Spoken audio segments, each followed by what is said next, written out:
Құрметті студенттер, оқытушылар және ғалымдар. Бүгінгі дәрісімізде біз жарық оптикасының іргелі қағидаларын тереңірек зерттейміз. Бұл сала физиканың ең қызықты және маңызды бағыттарының бірі болып табылады, себебі ол біздің әлемді қабылдауымызға және технологиялық дамуымызға тікелей әсер етеді.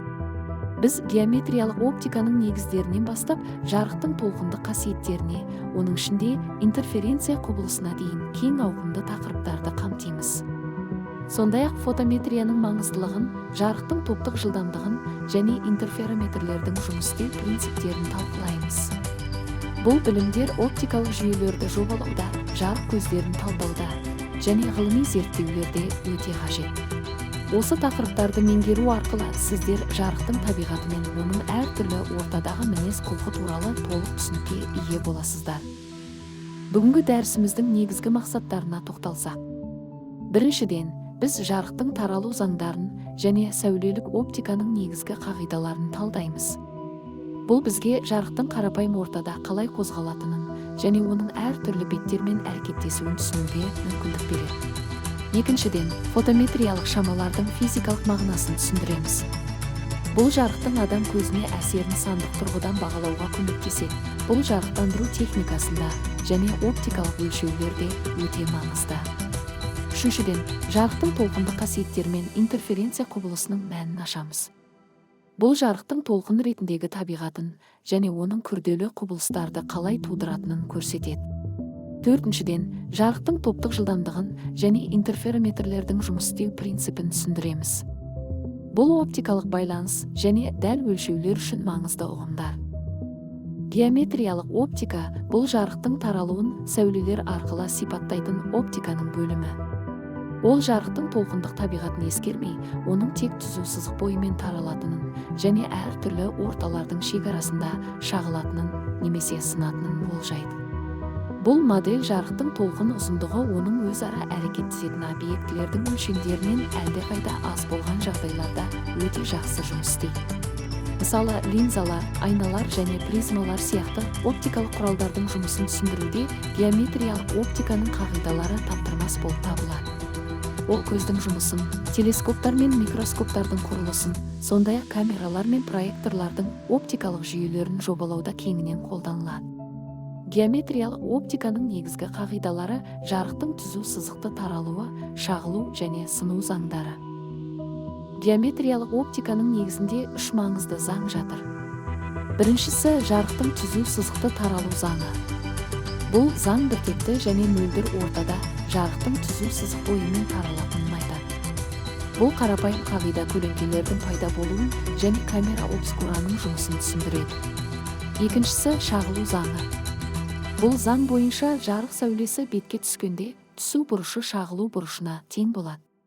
Түскен сәуле, шағылған сәуле және түсу нүктесінен бетке тұрғызылған нормаль бір жазықтықта жатады. Бұл заң айналардың жұмысын және кескіндердің қалай пайда болатынын сипаттайды. Үшіншісі сыну заңы, немесе Снелл заңы. Ол жарық бір ортадан екінші ортаға өткенде оның бағытының өзгеруін сипаттайды.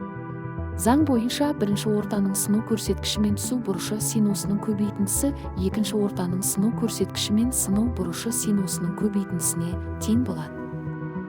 Бұл заң линзалардың жұмысын және жарықтың призма арқылы өтуін түсіндіреді. Фотометрия бұл жарық ағынының адам көзіне әсерін зерттейтін ғылым саласы. Ол жарықтың физикалық қасиеттерін ғана емес, сонымен қатар оның адамның көру қабілетіне қалай әсер ететінін де ескереді.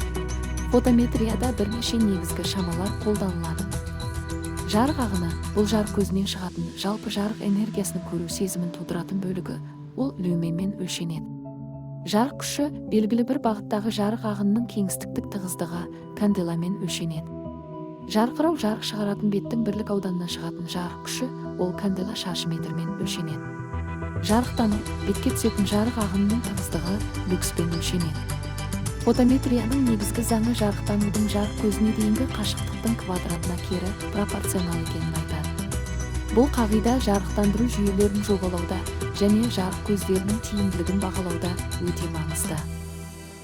Жарық бұл электромагниттік толқын, сондықтан оған толқындық қасиеттер тән. Бұл қасиеттер жарықтың геометриялық оптикамен түсіндірілмейтін құбылыстарын сипаттайды. Жарықтың негізгі толқындық қасиеттеріне интерференция, дифракция, поляризация және дисперсия жатады. Интерференция екі немесе одан да көп когерентті толқындардың қабаттасуы нәтижесінде жарық қарқындылығының қайта бөлінуі. Дифракция жарықтың кедергілерді орап өтуі немесе тар саңылаулардан өткенде таралу бағытын өзгертуі. Поляризация жарық толқынындағы электр өрісі кернеулігі векторының тербеліс жазықтығының белгілі бір бағытта орналасуы. Дисперсия жарықтың сыну көрсеткішінің оның толқын ұзындығына немесе жиілігіне тәуелділігі. Бұл қасиеттер жарықтың табиғатын тереңірек түсінуге және лазерлер, оптикалық талшықтар және спектроскопия сияқты заманауи технологияларды дамытуға мүмкіндік береді. Жарық толқындарының таралуын сипаттағанда біз екі түрлі жылдамдықты ажыратамыз: фазалық жылдамдық және топтық жылдамдық. Фазалық жылдамдық бұл монохроматты толқынның белгілі бір фазасының кеңістікте таралу жылдамдығы.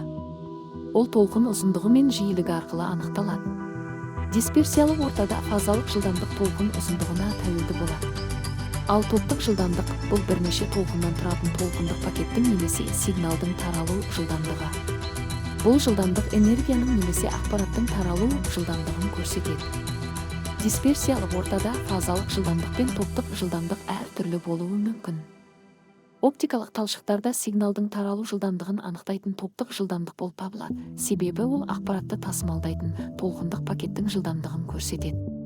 Бұл ұғымдар оптикалық байланыс жүйелерін жобалауда және ультрақысқа импульстерді зерттеуде өте маңызды.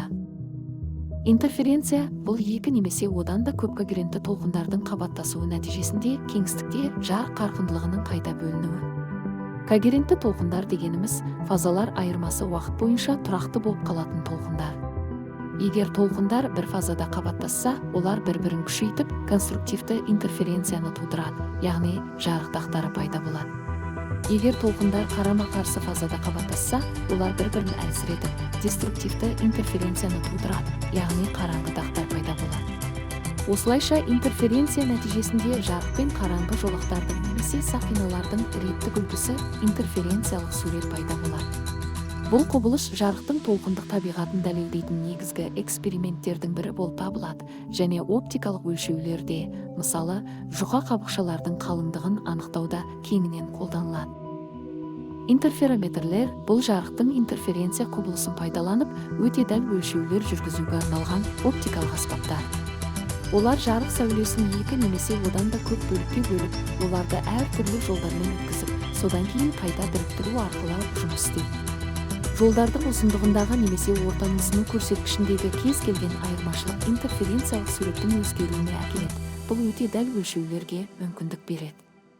Ең танымал интерферометрлердің қатарына Майкельсон интерферометрі және Фабри-Перо интерферометр жатады.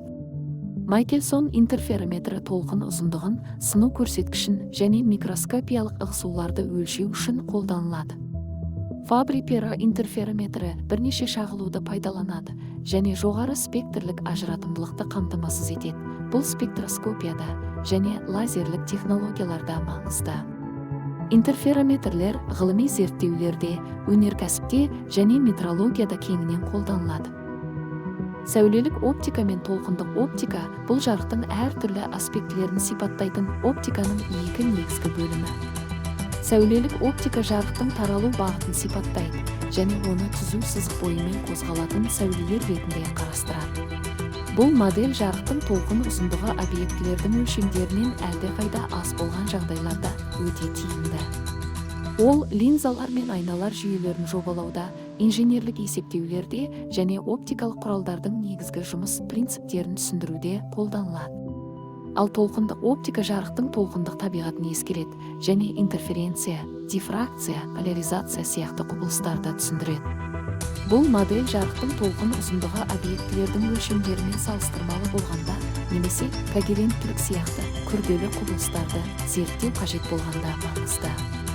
Шын мәнінде бұл екі бөлім бір-бірін толықтырады. Сәулелік оптика толқындық оптиканың шекті жағдайы болып табылады. Мұнда толқындық эффектілер ескерілмейді. Осылайша жарықтың толық суретін алу үшін екі тәсілді де түсіну қажет.